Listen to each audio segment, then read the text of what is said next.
ಆದಂತಹ ಅನೇಕ ಗೊಂದಲಗಳನ್ನು ತಾವೆಲ್ಲ ಗಮನಿಸಿದ್ದೀರಿ. ಮತ್ತೆ ಅವತ್ತಿನ ಸಂದರ್ಭದಲ್ಲಿ ಕೇಂದ್ರ ಕನ್ನಡ ಸಾಹಿತ್ಯ ಪರಿಷತ್ತಿನ ಅಧ್ಯಕ್ಷ ಆಗಿರ್ತಕ್ಕಂಥ ಮಹೇಶ್ ಜೋಶಿ ಅವರ ಆಡಳಿತವನ್ನು ಅಥವಾ ಅವಧಿಯಲ್ಲಿ ಆಗಿರ್ತಕ್ಕಂಥ ಆರ್ಥಿಕ ದುರುಪಯೋಗವನ್ನು ಅವ್ರದ್ದೇ ಆಗಿರ್ತಕ್ಕಂಥ ಆಡಿಟ್ ರಿಪೋರ್ಟ್ನಲ್ಲಿ ಬಂದಿರತಕ್ಕಂಥ ವರದಿಗಳನ್ನು ಅನುಸರಿಸಿ ನಾವೆಲ್ಲ ಹೋರಾಟಕ್ಕಿಳಿದ್ವಿ. ಸನ್ಮಾನ್ಯ ಹರ್ಷ ಅವ್ರನ್ನ ಅವರು ವಜಾ ಮಾಡಿದ್ದು, ನನ್ನ ಮೇಲೆ ಮತ್ತೆ ಬೇರಪ್ಪನವ್ರ ಮೇಲೆ ಆತ ಲಾಯರ್ ನೋಟಿಸ್ ಕೊಟ್ಟಿದ್ದು, ಇವೆಲ್ಲವೂ ಕೂಡ ಸಕಾರಣವಲ್ಲದ ವಿಚಾರಗಳಾದ್ದರಿಂದ ರಾಜ್ಯ ಮಟ್ಟದಲ್ಲಿ ನಾವೆಲ್ಲ ಸಂಘಟಿಸಿ ಹೋರಾಟಕ್ಕಿಳಿದು ಹೋರಾಟದ ಪರವಾಗಿ ಇವತ್ತು ಆತನನ್ನ ಸರ್ಕಾರ ಸದ್ಯಕ್ಕೆ ವಜಾಗೊಳಿಸಿದೆ. ಅದೊಂದು ಕೋರ್ಟಲ್ಲಿ ಕೂಡ ಇದೆ, ಅದ್ರ ಬಗ್ಗೆ ನಾನು ಮಾತಾಡೋದಕ್ಕೆ ಇಷ್ಟಪಡೋದಿಲ್ಲ. ಆದರೆ ಆತನ 6 ಸದಸ್ಯರನ್ನ ವಿನಃ ಕಾರಣ ವಜಾ ಮಾಡಲಿಕ್ಕೆ ಹೊರಟಿದ್ರು ಮಹೇಶ್ ಜೋಶಿ ಅವರು ವಜಾಗೊಂಡಿರ್ತಕ್ಕಂಥದ್ದು ಕೂಡ ವಿಪರ್ಯಾಸವಾದಂಥ ಸಂಗತಿ. ಇನ್ನೂ ಕೂಡ ಸುಮಾರು 500 ಪುಟಗಳ ವರದಿಯನ್ನ ವಿಚಾರಣಾ ಅಧಿಕಾರಿಗಳು 500 ಪುಟದ ವರದಿಯನ್ನು ಸಿದ್ಧ ಮಾಡಿದ್ದಾರೆ. ಕೋರ್ಟ್ನಲ್ಲಿದೆ. 19ನೇ ತಾರೀಕು ಮತ್ತೆ ಅದರ ವಿಚಾರಣೆ ಇದೆ. ನಮ್ಮ ಆಶಯ ಏನು ಅಂತಂದ್ರೆ ಸರ್ಕಾರದ ಮೇಲೆ ನಾವು ಕೇಳ್ಕೊಳ್ತಾ ಇರ್ತಕ್ಕಂಥದ್ದು ಏನು ಅಂತ ಹೇಳಿದ್ರೆ ಅದನ್ನು ವಜಾ ಮಾಡಿರ್ತಕ್ಕಂಥದ್ದು ಸರಿಯಾಗಿರ್ತಕ್ಕಂಥ ಕ್ರಮ.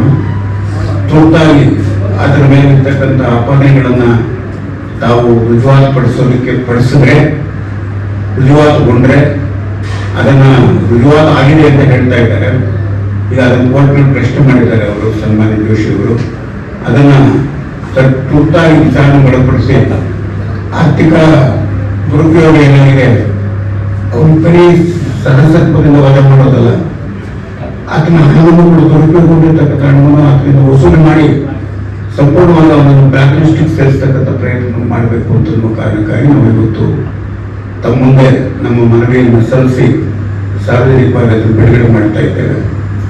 ದಯಮಾಡಿ ಅದರ ಬಗ್ಗೆ, ಏಕೆಂದರೆ ಸರ್ಕಾರಕ್ಕೆ ಕಾರಣಗಳನ್ನು ಕೂಡ ನಾವು ಕೊಡಬೇಕಾಗ್ತದೆ, ಮತ್ತೆ ಒತ್ತಡಗಳನ್ನು ಕೂಡ ನಾವು ತಿಳಿಸಬೇಕಾಗುತ್ತೆ. ಆ ಕಾರಣದಿಂದ ನಾವು ಈ ಪತ್ರಿಕಾಗೋಷ್ಠಿಯಲ್ಲಿ ಈ ವಿಚಾರವನ್ನು ತಮಗೆ ತಿಳಿಸಿದ್ದೇವೆ. ಇದಕ್ಕೆ ಬಹುಶಃ ಎಲ್ಲ ಕಡೆಯಿಂದ ಕೂಡ ಸ್ವಾಗತ ಇದೆ. ನಾನು ವಿಚಾರ ಮಾಡಿದ್ದೇನೆ. ತಪ್ಪು ಮಾಡಿರ್ತಕ್ಕಂಥವ್ರು ಮತ್ತೆ ಒಂದು ವಿಷಯ, ಅವತ್ತು ಕಾರ್ಯಕಾರಿ ಸಮಿತಿಯಲ್ಲಿ ಇದ್ದಂಥವರು ಕೆಲವರು ಆತನನ್ನು ಸಂಪೂರ್ಣ ಬೆಂಬಲಿಸಿದ್ದಾರೆ ಎನ್ನುವಂಥ ವಿಚಾರ. ಅವರು ಕೂಡ ಅದರಲ್ಲಿ ಭಾಗಿಯಾಗಿದ್ದಾರೆ, ಅದರ ಒಬ್ಬನೇ ಅಲ್ಲ. ಅಂದರೆ ಅದರ ತಕ್ಷಣ ಸರ್ಕಾರದ ಗಮನ ತರಬೇಕಾಗಿರ್ತಕ್ಕಂಥ ಸದಸ್ಯರ ಕರ್ತವ್ಯ. ಅವ್ರು ಹೇಳಿದ ಕೆಲವು ಕೂಡ ಕಾನೂನಿನ ವಿರುದ್ಧವಾಗಿರ್ತಕ್ಕಂಥ ಕೆಲಸಗಳನ್ನೆಲ್ಲ ಮಾಡಿರ್ತಕ್ಕಂಥ ಸಾಹಿತ್ಯ ಪರಿಷತ್ತಿನ ಅಧ್ಯಕ್ಷರ ವಿರುದ್ಧವಾಗಿಯೂ ಕೂಡ ಕ್ರಮ ತಗೊಳ್ಳಬೇಕು ಅನ್ನುವಂಥದ್ದು ಈ ಸಂದರ್ಭದಲ್ಲಿ ನಾನು ಒತ್ತಾಯ ಮಾಡ್ತೇನೆ. ಏಕೆಂದರೆ ಅವ್ರು ಏನಾದರೂ ಒಂದು ವೇಳೆ ಸರಿಯಾದ ರೀತಿಯಲ್ಲಿ ಕ್ರಮ ವಿರೋಧಿಸಿದ್ರೆ, ಪೈಲ ಪ್ರಕಾರವಾಗಿ ಮಾಡದೇ ಇರ್ತಕ್ಕಂಥದ್ದು ವಿರೋಧಿಸಿದ್ರೆ ಆತ ಈ ತಪ್ಪು ಮಾಡಲಿಕ್ಕೆ ಹೋಗ್ತಾ ಇರಲಿಲ್ಲ ಅಂತನ್ನುವಂಥದ್ದು. ಎರಡನೇದಾಗಿ ಸಾಹಿತ್ಯ ಸಮ್ಮೇಳನ ಇವತ್ತೇನಾಗಿದೆ ಅಂತಂದ್ರೆ ಎಲ್ಲವನ್ನೂ ಸರ್ಕಾರವೇ ನಡೆಸ್ತಾ ಇದೆ. 30 ಕೋಟಿ 35 ಕೋಟಿ 40 ಕೋಟಿ ಸಾಹಿತ್ಯ ಪರಿಷತ್ ಕೇಳ್ತಾ ಇದೆ. ಹಿಂದೆಲ್ಲ ಆಗಿರಲಿಲ್ಲ. ಅವರೊಂದು 10 ಲಕ್ಷ 15 ಲಕ್ಷ ಇಷ್ಟಪಟ್ಬಿಡ್ತಿದ್ರು. ಸಾಹಿತ್ಯ ಪರಿಷತ್ತು ಆ ಕೇಂದ್ರಕ್ಕೆ ಹೋಗಿ ಅಲ್ಲಿಯ ಸ್ಥಳೀಯ ನಾಯಕರನ್ನ ಸಂಘಟಿಸಿ ಅಮೃತ ಹಣವನ್ನು ಬಳಸ್ತಾ ಇದ್ರು. ಇವಾಗ ಪೂರ್ಣ ಹಣವನ್ನು ಅವರೇ ಕೊಟ್ಟ ಮೇಲೆ ಇದನ್ನು ವಿಡಿಯೋ ತರ ಆಗಿರಬೇಕು. ಸಾಹಿತ್ಯ ಪರಿಷತ್ತು ಮಧ್ಯಸ್ಥಿಕೆ ವಹಿಸಬೇಕಾಗ್ತಿತ್ತು. ಸರ್ಕಾರವೇ ಪೂರ್ಣ 30 ಕೋಟಿಯನ್ನು ಸರ್ಕಾರವೇ ಕೊಟ್ಟು ಸರ್ಕಾರದಿಂದ ಹಣವನ್ನು ಕೊಟ್ಟು ಆತ ಕಾರ್ಯಕ್ರಮವನ್ನು ಆಯೋಜನೆ ಮಾಡೋದಾದ್ರೆ ಸರ್ಕಾರದ ಸಮ್ಮೇಳನ ಆಯ್ತು, ಸರ್ಕಾರ ಸಮ್ಮೇಳನ ಆಯ್ತು. ಅಂದಮೇಲೆ ಮಧ್ಯಸ್ಥಿಕೆಯಾಗಿ ಈ ಸಾಹಿತ್ಯ ಪರಿಷತ್ತು ಇಟ್ಕೊಳ್ಳೋದು ಯಾಕೆ ಎನ್ನುವಂತ. ಸಾಹಿತ್ಯ ಸಮ್ಮೇಳನ ನಡೆಸ್ತಕ್ಕಂಥದ್ದು ಸರ್ಕಾರದ ಜವಾಬ್ದಾರಿ ಅಲ್ಲ. ಸರ್ಕಾರ ಹಣಕಾಸನ್ನು ಒದಗಿಸ್ಕೋದ್ರಿಂದ ಪೂರ್ಣವಾಗಿ ಹಣವನ್ನು ಅದನ್ನು ಮುಗಿಸಿದ ಮೇಲೆ ಸಾಹಿತ್ಯ ಪರಿಷತ್ತಿನ ಜವಾಬ್ದಾರಿ ಏನಿದೆ? ಚುನಾಯಿತಗೊಂಡಂತಹ ಸಾಹಿತ್ಯ ಪರಿಷತ್ತು ಸ್ವಾಯತ್ತತೆಯನ್ನು ಪಡ್ಕೊಂಡಿದೆ ಅಂತ ಹೇಳಿದ್ಮೇಲೆ ಅದಕ್ಕೆ ಸರ್ಕಾರ ಪೂರ್ಣ ಹಣವನ್ನು ಕೊಟ್ಮೇಲೆ ಅವರೇನು ನೀವು ಕೇಳಬೇಕಾಗತ್ತೆ. ಅದು ಸಾಬೀತಾಗಿದೆ. ಅದೆಲ್ಲ ಇಟ್ಕೊಂಡೇ ಇವರು ಮಜಾ ಮಾಡಿರ್ತಕ್ಕಂಥದ್ದು. 75,00,000 ಇನ್ವಿಟೇಷನ್ಗೆ 75 ಲಕ್ಷ ಖರ್ಚು ಮಾಡಿದ್ದೀವಿ ಅಂತ ಒಂದು ವರದಿಯನ್ನು ಕೊಟ್ಟಿದ್ದಾನೆ. ಅವರು ಕೊಟ್ಟಿರ್ತಕ್ಕಂಥ 2.5 ಕೋಟಿ ಕೊಟ್ಟಿರ್ತಕ್ಕಂಥ ಲೆಕ್ಕವನ್ನು ವಿಚಾರಣಾಧಿಕಾರಿಗಳು ಒಪ್ಪಿಲ್ಲ. ನಿಮ್ಮ ಲೆಕ್ಕದಲ್ಲಿ ನಾವು ನಮ್ಗೆ ಒಪ್ಪಿಗೆ ಆಗಿಲ್ಲ ಅನ್ನೋ ಮಾತನ್ನು ಕೂಡ ಹೇಳಿದ್ದಾರೆ. ಅವರು 72 ಕೋಟಿಗೆ ಏನು ಲೆಕ್ಕ ಕೊಟ್ಟಿದ್ದಾನೋ ಇಲ್ಲಿಂದ ಪಡ್ಕೊಂಡು ಹೋಗಿದ್ದಕ್ಕೆ ಅದನ್ನು ಒಪ್ಪಿಲ್ಲ, ಆ ಕಾರಣದಲ್ಲಿ ನಿಮ್ಮ ಲೆಕ್ಕವನ್ನು ಒಪ್ಪಿಲ್ಲ ಅನ್ನುವ ಕಾರಣಕ್ಕಾಗಿ ಅವರನ್ನ ವಜಾ ಮಾಡಿರ್ತಕ್ಕಂಥದ್ದು ಆಡಳಿತಾಧಿಕಾರಿಯನ್ನು ನೇಮಿಸಿ ಆ ಮೂಲಕ ಈಗಾಗಲೇ ನೋಟಿಸ್ಕೊಟ್ಟಿದ್ದಾರೆ. ಅದನ್ನು ಪ್ರಶ್ನೆ ಮಾಡಿದ್ದಾನೆ. ಮತ್ತೆ 19ನೇ ತಾರೀಕು ಅದರ ಒಂದು ಹಿಯರಿಂಗ್ ಇದೆ. ಸರ್ಕಾರ ಏನು ಹೇಳಿತ್ತು ಅಂದರೆ ಏನೇನು ಕ್ರಮ ತಗೊಂಡ್ರು ನಮ್ಮ ಗಮನಕ್ಕೆ ತಗೋಬಹುದು, ಆನಂತರ ನೀವು ಕ್ರಮ ತಗೋಬಹುದು ಅಂತ ಹೇಳಿದ್ದಾರೆ. ಕ್ರಮ ತಗೋಬಾರ್ದು ಅಂತ ಹೇಳಿಲ್ಲ, ಇವು ತಡೆ ಕೋರಿದ್ದ, ಅದಕ್ಕೆ ಏನೇ ತಗೊಂಡ್ರು ಕೂಡ ನಮ್ಗೆ ತಿಳಿಸ್ಬಿಟ್ಟು ತಗೊಳ್ಳಿ ಅಂತ ಅದಕ್ಕೋಸ್ಕರ ಲೇಟ್ ಆಯಿತು. ಒಂದು 2-3 ಹಿಯರಿಂಗ್ ಮುಂದಕ್ಕೆ ಹೋಯಿತು. ಈಗ ಕೊನೆಗೆ ನ್ಯಾಯಾಲಯ ಅವರಿಗೆ ಜಾರಿಗೆ ಕೊಟ್ಟಿರ್ತಕ್ಕಂಥ ಒಪ್ಕೊಂಡಿದ್ದಾರೆ. 19ಕ್ಕೆ ಮುಂದೂಡಿದ್ದಾರೆ. ಅಲ್ಲಿ ಏನು ಮಾಡ ಮಾಡ್ತಾರೆ ನೋಡ್ಬೇಕಂತ. ಬಟ್ ಇವರು ಪಕ್ಕ ವಿಚಾರಣಾಧಿಕಾರಿಗಳು ಪಕ್ಕ ಇಟ್ಕೊಂಡಿದ್ದಾರೆ. ಏನಾಗಿದೆ, ಬದಲಾವಣೆ ಆಗಿದೆ. ಈಗ ಅದಕ್ಕೆ ಒಬ್ಬ ರಿಜಿಸ್ಟ್ರಾರ್ ಆಫ್ ಕೋಆಪರೇಟಿವ್ ಸೊಸೈಟಿ ಬದಲಾವಣೆ ಆಗಿದೆ. ಅದು ಏನಾಗುತ್ತೆ ಗೊತ್ತಿಲ್ಲ. ಆದರೆ ಅದರಿಂದ ಸಾರ್ವಜನಿಕರು ಆಕ್ಷನ್ ತಗೋಬಾರ್ದು ಅಂತ ಕೊಟ್ಟಿದ್ರು. ಅದಕ್ಕೆ ಅವ್ನು ಉತ್ತರ ಕೊಟ್ಟಿದ್ದ. ಅದಕ್ಕೆ ಕೋರ್ಟ್ ಹೋಗಿದ್ದ, ತಡೆ ಕೊಡಿ ಅಂತೇಳಿ. ಅವರು ಕೋರ್ಟ್ಗೆ ಅದನ್ನು ಉತ್ತರ ಕೊಟ್ಬಿಟ್ಟು ಅದನ್ನ ರದ್ದು ಮಾಡಿದ್ದಾರೆ. ಅದರ ಕ್ರಮ ತಗೊಂಡಿಲ್ಲ. ಆರ್ಥಿಕ ದುರುಪಯೋಗದ ಬಗ್ಗೆ ಕ್ರಮ ತಗೊಂಡಿಲ್ಲ.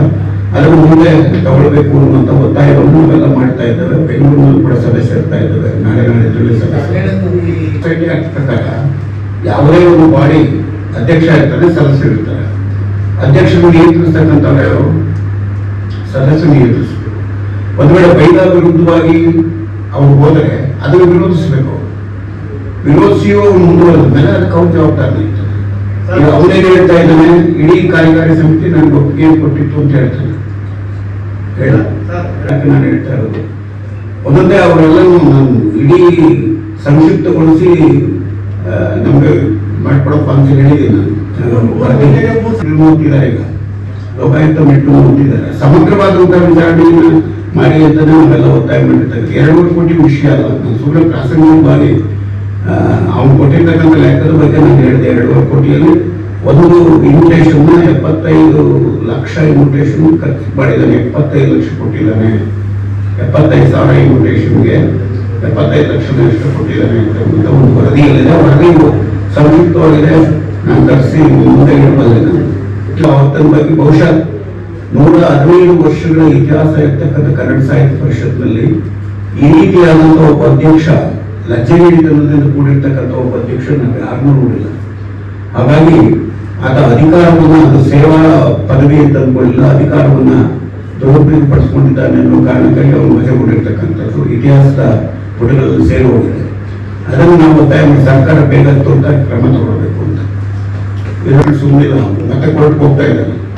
ಅದನ್ನು ಸಂಪೂರ್ಣ ತಪ್ಪು ಮಾಡಿರ್ತಕ್ಕಂಥವ್ರನ್ನ ಯಾರೇ ಆಗಿಲ್ಲ, ತಪ್ಪು ಮಾಡಿರ್ತಕ್ಕಂಥವ್ರನ್ನ ಪೂರ್ಣವಾಗಿ ವಿಚಾರಣೆ ಮಾಡಿಬಿಡಿಸ್ಬೇಕು. ಈಗ ಅಪರಾಧಿ ಏನಲ್ಲ, ಅವನು ಅಪರಾಧಿ ಸ್ಥಾನದಲ್ಲಿದ್ದಾನೆ. ಆದರೆ ಅಪರಾಧಿ ಅಲ್ವೇನು ಅಂತ ತೀರ್ಮಾನ ಮಾಡಬೇಕಾಗಿರ್ತಕ್ಕಂಥ ಕೋರ್ಟ್. ಎಲ್ಲ ಮಾಜಿ ಅಧ್ಯಕ್ಷರು ಮಾಡ್ತೀವಿ. ನೀವು ಬಹುಶಃ 11 ಗಂಟೆಯಿಂದ 1 ಗಂಟೆವರೆಗೆ ಸಭಾ 2 ಗಂಟೆ ನನ್ನನ್ನು ಪ್ರಶ್ನೆ ಮಾಡಿದೆ. ಎಲ್ಲ ನಾನು ಮಾತಾಡ್ಕೊಂಡು ಹೋದೆ. ನಾನು ಇಲ್ಲಿ ಜೋಶಿ ಜೋಶಿ ಜೋಶಿ ಅಂತ ಏಕವಚನದಲ್ಲಿ ಮಾತಾಡಿದೆ. ವೀರಪ್ಪನವ್ರು ಮನ್ನಷ್ಟು ಮೊಕದ್ದಮೆ ಆಗ್ತೀನಿ ಅಂತ ನನಗೆ ನೋಟಿಸ್. ನಾವು ನಿಮ್ಮ 2 ಗಂಟೆ ಮಾತಾಡುವಾಗ ಅವರು ಅಂತ ಪ್ರತಿ ಮಾತುಗಳನ್ನು ಬಳಸೋಕಾಯ್ತಿತ್ತ ಒಂದು. ಆಮೇಲೆ ಪರಿಷತ್ತಿನ ಇತಿಹಾಸದಲ್ಲಿ ಇಷ್ಟು ವರ್ಷ ಕೇಂದ್ರದ ಅಧ್ಯಕ್ಷರು ನೇಮಕ ಮಾಡಿಕೊಳ್ಳುತ್ತಿದ್ದು 5 ದಿನಗಳಲ್ಲಿ ಮಾತ್ರ. 2 ಕಾರ್ಯದರ್ಶಿಗಳು, ಒಬ್ಬರು ಖಜಾಂಚಿ,